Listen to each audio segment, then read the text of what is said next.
think Europeans will go away from this speech, and Britain as well will go away from this speech, being a little bit more reassured, saying the Americans are making very clear they're not deserting us, they're not pulling troops out, but they just want us to do more, to spend more on defence, which is, Trump has been arguing ever since his first term. That is Marco Rubio, the US Secretary of State.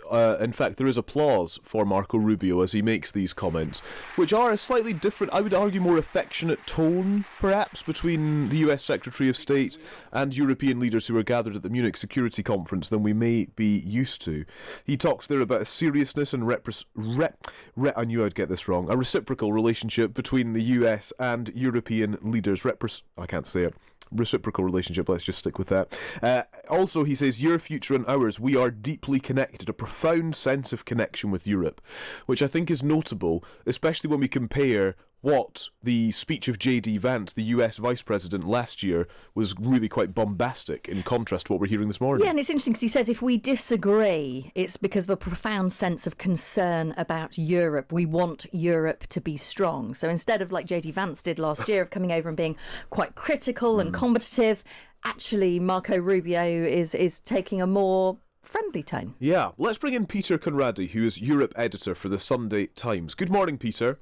Good morning. I'll try and say reciprocity. Thank you so much. I've got some really cold-induced brain fog this morning, and it's really not helping anything. Anyway, I'll try and say some words to you. What do you make of, as we say, the tone of Marco Rubio there? The US and Europe belong together is the message he's bringing to the Munich Security Conference. Yes, he is. I mean, it's a very different tone, obviously, from the J.D. Vance speech last year, which is everyone was, made such a big impact on the conference then. I think that the best, we've only heard 3-4 minutes of it, but it seems to be basically setting out the American view is that the world has changed. We've all got to stop spending so much money on the welfare state. We've got to stop being obsessed with climate change. We've got to be tougher on migration. We've got to spend more on defence. So it's a kind of the Americans saying to Europe, these are the kind of things, this is the new Trump approach to politics. And, we like you, we want to be with you, but we just want you to behave a bit more like us. Yeah. And I wonder how will that tally with European leaders? Because we'll also be hearing from Sir Keir Starmer later on, among others, of course, but the UK Prime Minister will be speaking later too. And whether these messages, are they on the same page, I guess? Will we hear a sort of consensus around the US and Europe belonging together? Yeah, I mean, I would hesitate to use the word conciliatory in connection with anything said by anyone in the Trump administration. But, it is to some extent, I think, it's a sort of a, it's a statement of the American position, but it's not combative. It's not... J.D. Vance's speech last year, and so to keep harking back to it, was just really very, very aggressive. It was kind of attacking the Europeans, attacking our attitude to all manner of problems. This is a much more come on, guys, you've got to be, you've got to do what we're doing. You've got to read from the Trump playbook. The Trump playbook, is it changing at all? Is Marco Rubio indicating a change in how the president is approaching this, even since the start of this year, when we think about his attempt on Greenland? Yeah, I mean, I think there are a number of concerns when it comes to Donald Trump among the Europeans. I suppose one of them is that the Americans are going to cut down on their defence spending, that Europeans have got to step up and kind of to spend more to fill in to make up for what the Americans have stopped spending or will stop spending. And I think that, that's reasonable. That's implicit, I think, in what Rubio is saying so far. Then there is the next stage of concern that Trump is, as we saw over Greenland, Trump's apparent territorial demands on Greenland, that Trump is going to go much further and he's turning into an antagonist, he's no longer a reliable ally, and so on. And I think, as I said, we've only heard a few minutes of this, but I think Europeans will go away from this speech, and Britain as well will go away from this speech, being a little bit more reassured, saying the Americans are making very clear they're not deserting us, they're not pulling troops out, but they just want us to to do more, to spend more on defence, which is, Trump has been arguing ever since his first term. I wonder if we'll get any sense of what that means in reality as well then, Peter, and I think specifically of the conflict in Ukraine. We're coming up on 4 years, actually, since Russia's full-scale invasion of Ukraine, and whether this sort of messaging from this conference in Munich will result in a tangible outcome towards peace. Of course, Trump has set a deadline. Even in the last couple of days, President Zelensky of Ukraine has spoken of, I guess, the deal that he's willing to make on a general election in return for a ceasefire. I just wonder what the reality is of the talking shop of the Security Conference.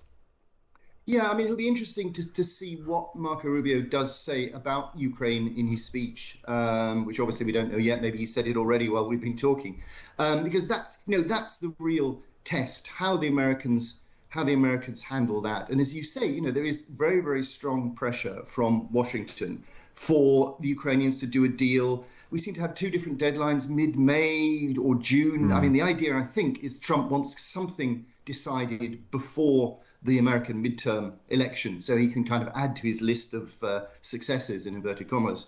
But will we actually get that deal? Ukraine is still, there's a real sticking point with Ukraine, which is on the demand from Russia that Ukraine gives up territory in the east. The Russians want the whole of the Donbass, not just the large part of it that they've taken already. And this remains something that is completely unacceptable for Zelensky, and no one has yet found a way of squaring that circle, and if they don't, we're just not going to have a deal, I think. Yeah. Peter, thank you so much. Thanks for your instant analysis. We appreciate and respect that greatly. That is Peter Conradi, who's the Times Europe editor. Well, the US Secretary of State Marco Rubio is continuing to speak at the Munich Security Conference. He's been saying that the UN has no answers to pressing matters.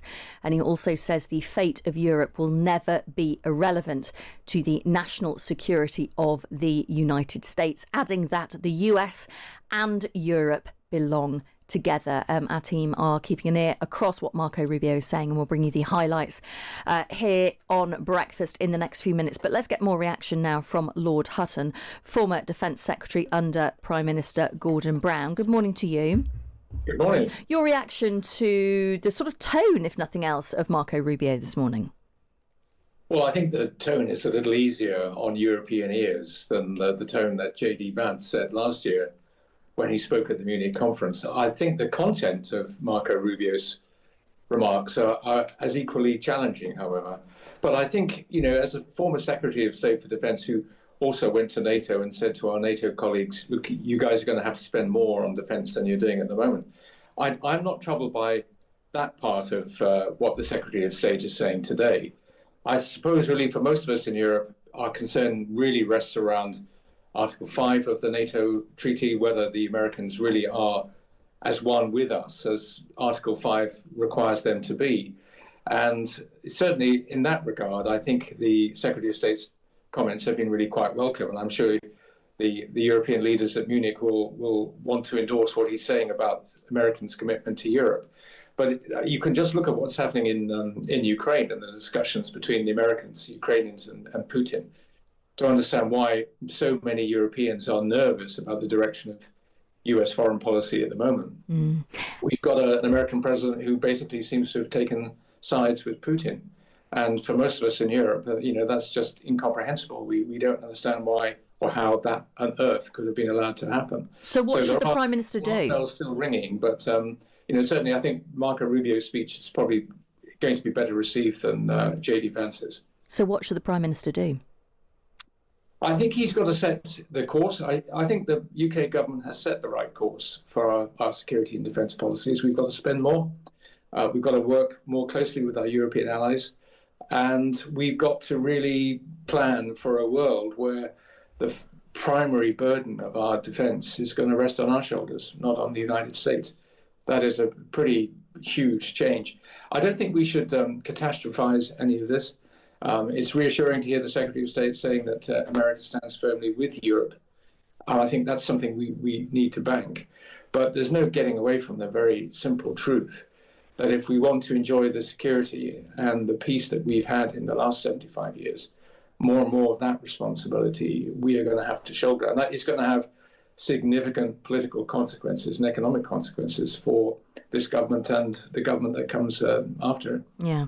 I mean, the government in February last year committed to increase defence spending, according to the NATO definition, to 2.5% of GDP by 2027 and committing to 3.5% of GDP by 2035. Are you saying that's not soon enough, or that's not far enough, that's not big enough? No, I think those are good objectives to have set. I personally don't think that will be enough.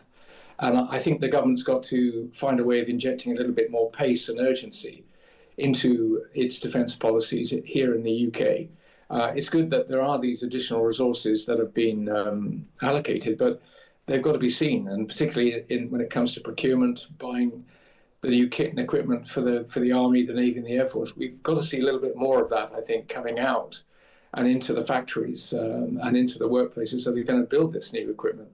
So I think the government's got a big job of work to do here to convert what it said about extra resources into something that, we all see on the ground happening.